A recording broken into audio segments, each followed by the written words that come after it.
Berteduh di hati Tuhan, kemunafikan di dalam pujian. Mari saudaraku kita membaca firman Tuhan dari Markus pasalnya yang ke-12, ayat yang ke-13 sampai 17. Dan kita akan membaca di dalam fokus perenungan kita di ayat yang ke-15. Tetapi Yesus mengetahui kemunafikan mereka, lalu berkata kepada mereka, "Mengapa kamu mencobai aku? Bawalah kemari suatu dinar supaya kulihat."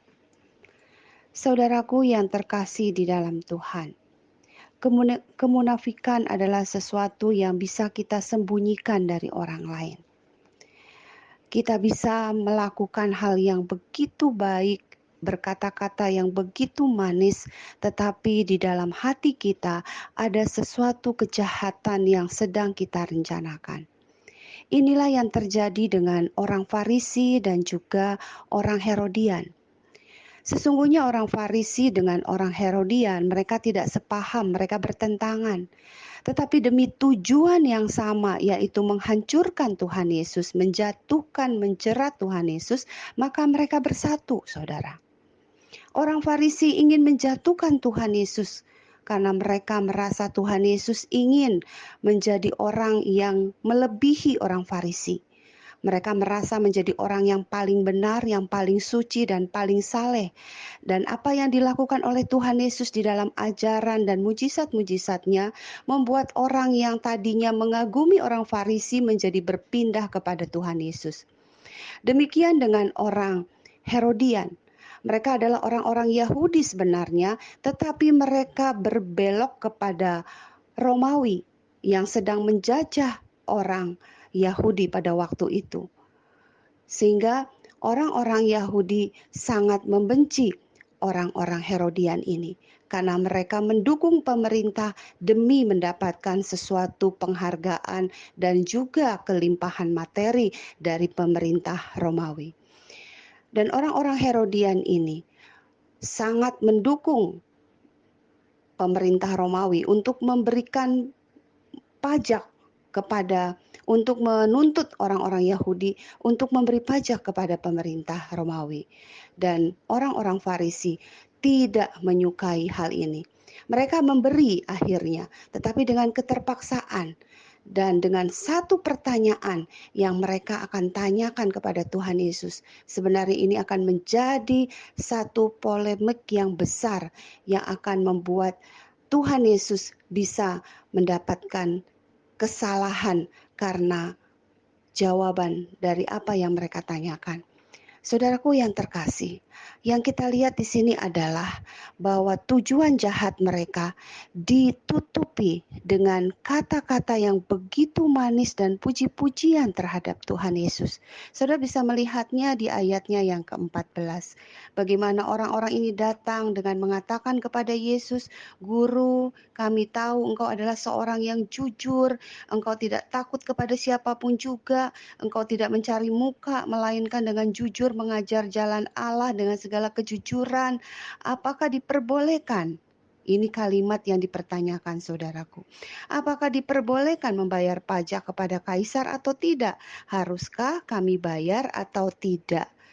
Saudaraku, pertanyaan ini bukan pertanyaan karena mereka mau belajar firman Tuhan kepada Tuhan Yesus. Pertanyaan yang menjebak Tuhan Yesus. Saudaraku, kita seringkali melakukan hal ini tanpa kita sadari. Kita kadang melakukan puji-pujian, kita melakukan penyembahan kepada Tuhan. Tetapi apakah ini benar-benar murni dari hati kita yang sungguh-sungguh mengasihi Tuhan? Ataukah ketika kita memberi pujian kepada seseorang, tetapi di dalam hati kita begitu iri dengan orang ini dan ingin menjatuhkan orang ini. Saudaraku, ini penyakit yang harus kita waspadai di dalam diri kita sendiri. Karena tidak ada seorang pun yang tahu. Yang orang lihat adalah kita seorang yang begitu kritis bertanya. Kita adalah seorang yang begitu kritis melihat segala sesuatu ini. Kelihatannya ini benar atau salah. Saudaraku, kita menjadi orang yang begitu baik karena penuh puji-pujian kepada orang. Kita seringkali mengatakan hal-hal yang begitu manis dari mulut kita. Tetapi orang tidak pernah tahu apa yang ada di hati kita. Tetapi hari ini kita belajar satu hal, benar, seseorang tidak tahu, manusia tidak tahu apa yang ada di dalam hati kita. Orang tidak bisa melihat kemunafikan kita karena orang melihat apa yang kelihatan di luar, yang kita perlihatkan dengan begitu baik dan manis. Tetapi saudaraku, kita melihat hari ini di ayat yang ke-15 yang sudah kita baca, Tuhan tahu kemunafikan mereka. Tuhan tahu niat jahat mereka. Tuhan tahu apa yang ada di dalam hati mereka. Saudaraku, mari kita koreksi diri kita dengan sungguh-sungguh di hadapan Tuhan. Supaya ketika kita mengeluarkan kata-kata pujian, penyembahan kepada Tuhan, apakah itu sungguh-sungguh keluar dari hati kita yang mengagumi Tuhan? Atau kita sebenarnya sedang memanipulasi Tuhan. Kita penuh dengan kemunafikan dan kejahatan. Kita tutupi dosa kita, kejahatan kita dengan puji-pujian dan penyembahan yang kelihatan begitu saleh dan begitu rohani. Ketika kita bertanya kepada Tuhan, kita mempertanyakan kebenaran firman. Apakah sungguh-sungguh itu pertanyaan karena kita menginginkan jawaban kebenaran dari Tuhan? Atau kita sedang ingin membenarkan pikiran kita sendiri. Seperti apa yang dilakukan oleh beberapa utusan dari orang Farisi dan orang Herodian kepada Yesus.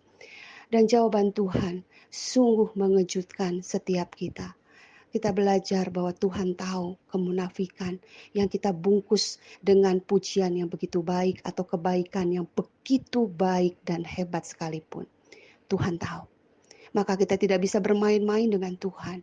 Dan yang kedua, saudaraku, kita belajar bahwa kita harus memberikan apa yang menjadi hak orang lain atau apa yang menjadi hak Tuhan. Kita punya kewajiban ini.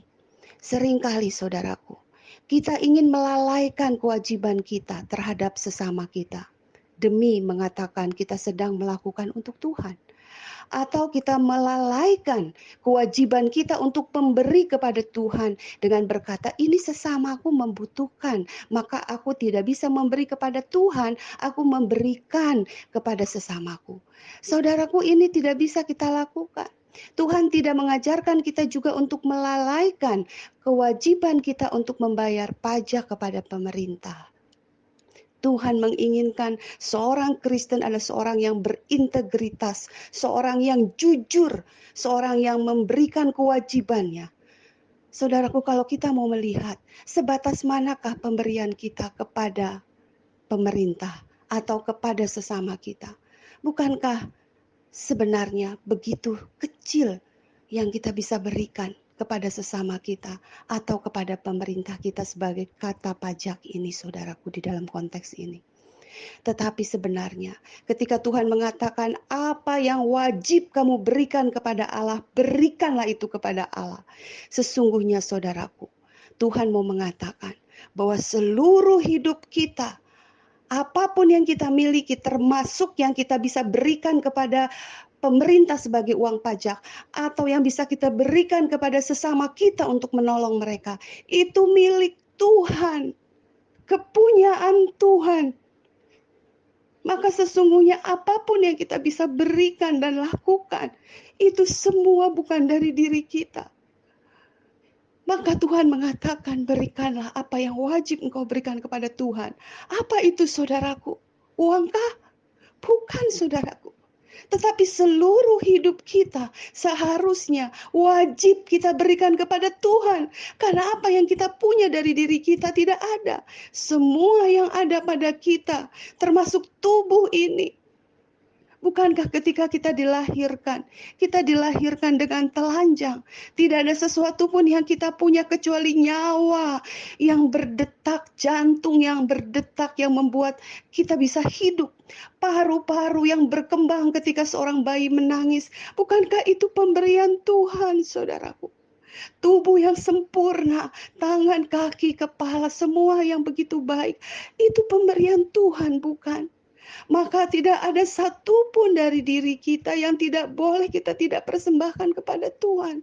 Maka hidup kita, hati kita, pikiran kita, semuanya kita berikan untuk Tuhan.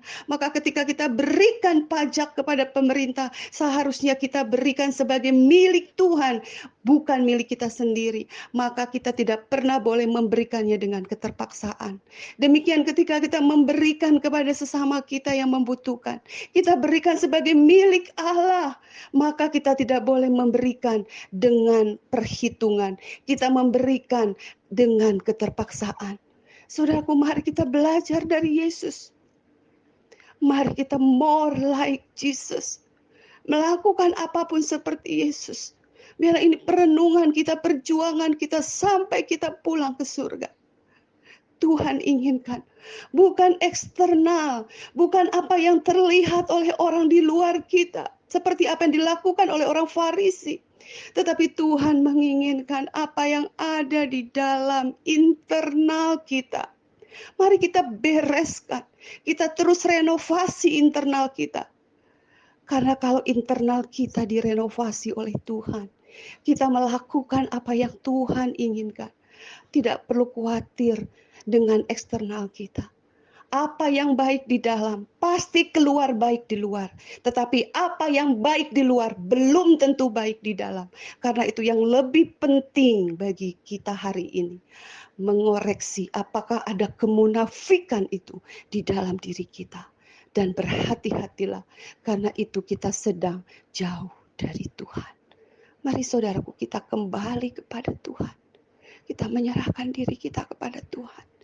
Biarlah Tuhan yang menyembuhkan kita, merenovasi hati kita. Mari kita jalani hari ini dengan kekuatan dari Tuhan. Tuhan Yesus memberkati saudara sekalian. Amin.